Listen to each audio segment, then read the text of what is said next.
Hi there, it's Kevin with RogueDeckBuilder.com. Recently I was asked a question if I had a quote-unquote real deck that I played in tournaments. I am known for running rogue decks at various events, but I do have a deck that I am quite partial to that I do run in the more serious tournaments. And here it is. I like to call it either Junk Planeswalkers or Junk Control, Junk Midrange. And I do feel that it is, if not the best, one of the best decks for the current meta game. It is very strong against zombies and red deck wins, and any other aggro decks except Selesnya Aggro can sometimes overwhelm it, but it can compete with Selesnya Aggro. Its only real weak, I would say incredibly bad matchup is what's called, a lot of people are calling them allies, or American Midrange, or American Tempo.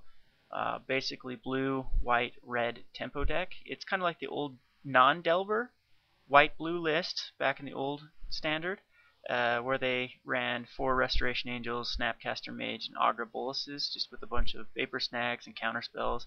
And in this case, they're running Essence Scatters, Unsummons, Syncopates. Some are even running Rewinds, and then of course Dissipate. And then they add in the red for 4 Pillars and like 2 or 3 Searing Spears. And the problem with my deck is I run 0 Caverns of Souls, and so those usually run around 10 counter spells.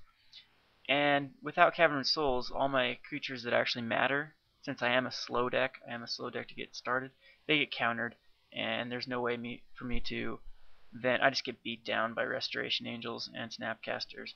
So it's a very bad matchup for me, but I'm hoping it's kind of like a cat and mouse game in standard right now. When those decks become big, they will be their own demise, because then zombies will be incredibly popular with the Caverns of Souls, and they'll be able to beat them. And then the deck will become unpopular again, and then decks like mine that farm off zombies will become popular again, and then the cycle continues. So before a major tournament, you have to kind of guess what the most popular deck is going to be played, and then try to trump it with your own deck. But this is a deck I've been running locally. It didn't perform very well at States. I only ended up losing a total of 3 or 5 games, not 1 match and 5 games the entire time. But I did draw 3 times. One of the problems with this format is Thragtusk just makes the games go on forever. And the 3 games that I did draw against, I drew against 2 Bant control decks and 1 Jund. We were unable to finish each other off just with how many Thragtusk and Hunt Masters and everything else were on the board. So, but I have made some changes since then that I think it gives it a little more of an edge against Bant control and American control that this deck used to have problems with. Selesnya Aggro is an absolute boss against the control, the Terminus and the Supreme Verdict type decks, because they can't get rid of it. And one of the games I had it just, the Gavany tokens stay on it, so I had the Selesnya Aggro just getting huge from Gavany and ended up taking over the game. But anyway, so enough rambling, I'll go over the deck list here. Why I like to consider this kind of a control deck is I'm running 3 Oblivion Rings as well as 3 Sever the Bloodlines. Sever the Bloodlines is awesome right now. A lot of times you can get a 2-for-1, and it takes care of all the fatties that you need to take care of. I've also been able to clear a bunch of beast tokens from Thragtusks or Garruk. If I'm playing it's like Bant Control or Jund or kind of the mirror, a lot of times they can have a ton of beast tokens out. You can clear them all with Sever the Bloodline. And a lot of people are playing 4 of certain cards. There's Exile, which is awesome, and so that's what's so great against zombies. You can exile their messengers and they don't come back, or their grave crawlers. Or it doesn't trigger with a Blood Artist, so it's awesome. And then Oblivion Ring's just a good toolkit. It basically is an answer for anything. The deck is centered around Restoration Angel. Everything in my deck, except for the Pilgrim, is a great target for Restoration Angel. Whether it be the Borderland Rangers, the Thragtusks, the Centaur Healers, or the Disciple of Bolases, every one of those gains incredible value by being bounced by Restoration Angel. I am only running 3 Thragtusk, but this is deceiving because I just redeemed an M13 set. So I would run 4, but I don't want to fork over 14 tickets for another Thragtusk right now. So hopefully I can do some M13 drafts and get lucky and grab a Thragtusk.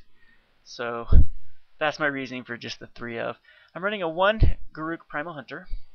I do have one more in the sideboard, and sometimes I put another one in the sideboard and go three Garruk Primal Hunters.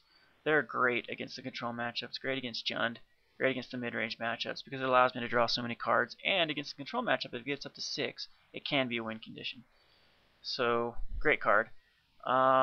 Disciple Bolas is awesome. Target for either Centaur, Healer, or Thragtusk, and even Restoration Angel is not a bad target to get draw 3 cards, gain 3 life.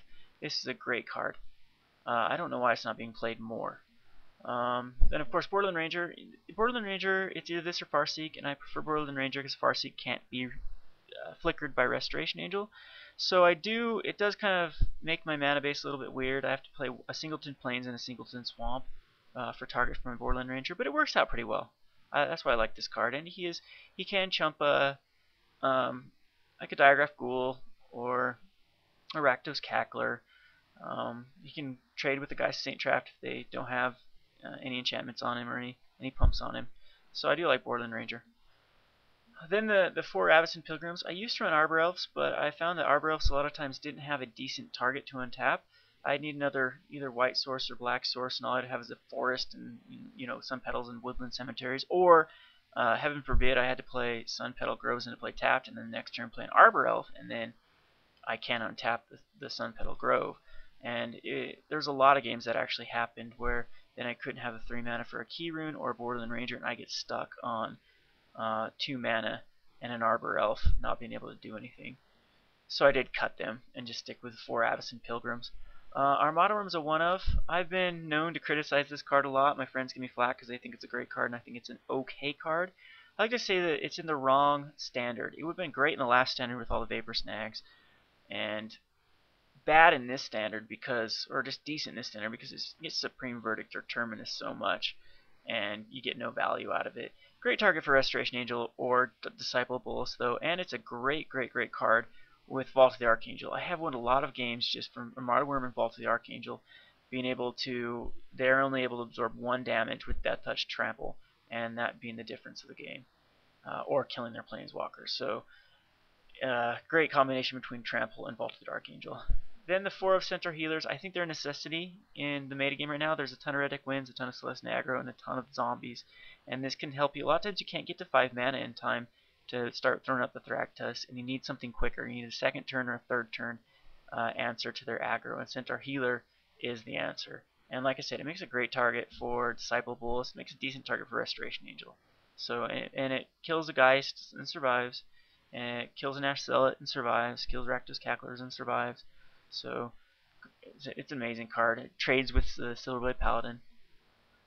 So 2 Key Runes and 2 in the side. 2 main board to help fix our mana. Sideboard we go to a 1/3/5 with a lot of 5-drops. So they do come in because they're awesome. Go Pilgrim, Key Rune, 5-drop. So amazing card. 2 Sorins. This is a recent addition. It helps me against the control matchups. A lot of times they don't have an answer for Sorin, and I can get them up to 6 and still their Tameo and they're still their Jace. And great card. If not, he's just pumping out 1/1 black vampire tokens that are lifelink, that are great against the aggro matchups, and can get huge with Gavany Township. So I love Sorin right now. He is such a boss in the metagame. I just picked up 2 in real life as well that I'm going to be testing out in some games. There's also another deck that I'm building right now, just the Esper Super Friends that he's amazing in. So Sorin, if you don't have them now, pick them up. They're going up in price. Great card. So on to the lands. We run 3 Sun Petals, 3 Woodland Cemeteries, and then 4 of each of the Shocklands of Temple and Overgrown Tomb. Then, like I said, a Singleton Plains, a Singleton Swamp, 3 Forests, and with my colorless lands, I'm running a combination of 3 Gavanys and 2 Vault of the Archangels. I used to run 4 Gavanys and 1 Vault of the Archangel, but I think this combination works out a little bit better. It gives me a little more diversity, and like I said, the combination between Armada Wurm and Vault is really good. And Vault can save you against aggro. One time at Red Deck Wins, I was dead on board and top deck he had like a Thundermaw Hellkite and a couple of things, and I talked to Vault of the Archangel, and I was able to swing for exactly the amount of damage he's going to be dealing me next turn, or sit back and block and kill with my Restoration Angel, can kill his Thundermaw, and then I gain life off of it. So Vault is great against the aggro matches, and Gavany's great against the control matches. So there you go. Onto the sideboard, I said 2 more Selesnya Aggro to go 1/3/5. Deathrite Shamans, I replaced Deathrite Shamans. I replaced Rest in Pieces with Deathrite Shamans because Deathrite Shamans has a little more utility. It's like a new Grim Lavamancer. It's great against the control. You can keep exiling their sorceries. Great against Tameo. Great against aggro because you can exile their Undying Zombie stuff or their Grave Crawlers. And then I have 4 of Selesnya Charms. This is basically because of the people adding Thundermaw Hellkites like crazy to Jund, American Midrange, and Red Deck Wins. And so this is my answer for Thundermaw Hellkite. It's also great against Angel of Serenity. Also great against Graveyard Recursion Thragtusks. So you just exile it and never have to deal with that Thragtusk again. I had faced one Junk Reanimator deck where he was able to unbarrel rights a Thragtusk back like 6 times in that game, and took forever for him to finally kill me by bouncing Angel Serenities on Thragtusk and unbarrel righting Thragtusk. And so Selesnya Charms is awesome in that aspect where it just gets rid of the Thragtusk and I don't have to see that copy ever again. Vraska is a card I'm trying out. So far she's been awesome as a one-of. Great control card against a control deck, and also anything that other permanent I may have problems with. I used to run more Acidic Slimes, but she seems to have a little more utility than Acidic Slime, other than she can't be balanced by Restoration Angel. Speaking of Acidic Slime, great card against 3-color decks. Great card against Jund or Bant. You can lock him out of a color. Jund, I try to lock him out of red, and Bant, I'll try to lock him out of like blue. And then a lot of times, like I said, with the 1/3/5, I can get it out very quickly and then start Restoration Angel, bouncing the Acidic Slimes. Another Garruk in the sideboard. Sometimes I go another additional Garruk and go up to 3 Garruk Primal Hunters. He's just amazing versus control, amazing versus mid-range. I do side him out versus aggro though. And I singled an Angel of Serenity in the sideboard. I might main deck her. She's actually really good. She's new edition, so I don't have much experience playing with her, but it's great to grab a Thragtusk back from your graveyard, or grab all their Beast tokens, or Armada Wurm tokens, or just threats on the board that you can just get rid of, and then they have to kill your Angel of Serenity, and usually you get value out of it because you've targeted something else in your deck. So that's just a breakdown of the deck. I have run cards like Pithing Needle, Nevermore, Witchbane Orb. I love Witchbane Orb against Bonfire and Huntmaster, but they just don't seem to have the overall diversity against the overall utility against the diverse amount of decks out there right now in the meta game. So I did cut the Witchbane Orbs as well. Tried a few other cards that I may be skipping over, I can't remember, but this is what seems to be working the best. Like I said, it's got great matchups in the meta game right now. Great against aggro, great against midrange. Pretty good against control now, and the only real deck that, I guess there's 2 decks. There's guys who Saint Trap decks that give me problems, so I have no way to get rid of it. And so Bant enchantments, because if they just slap a Ethereal Armor or a Spectral Flight on the Geist, it's very hard for me to deal with it. And same thing with the midrange deck. They throw a Geist down, and then the American midrange, and then have the counter spells to back up everything, counter everything from then on out. The Geist just kills me in a couple turns. So those are the weak matchups. Great matchup against Jund, which is the #1 deck. This deck is built to beat Jund and built to beat zombies, and those are incredibly popular still. And I expect them to continue to be popular because Jund is a very solid deck. And yeah, so that's just a breakdown of the deck. So this is my quote-unquote real deck that I do play in the more competitive tournaments. I'm not one of those guys that does travel out of state, but any tournaments that do come here to Utah, I do participate in. The Star City Open that came here, I did get 12th out of, I think there's like 350 players because it was the same weekend as a Grand Prix. So I got 12th out of 350, so that was pretty exciting. So, I do try to hit the tournaments that do come here to Utah, and, hit all the FNMs and all those and whatnot. So anyway, this has been another video from RogueDeckBuilder.com. This is Kevin. Thanks for watching.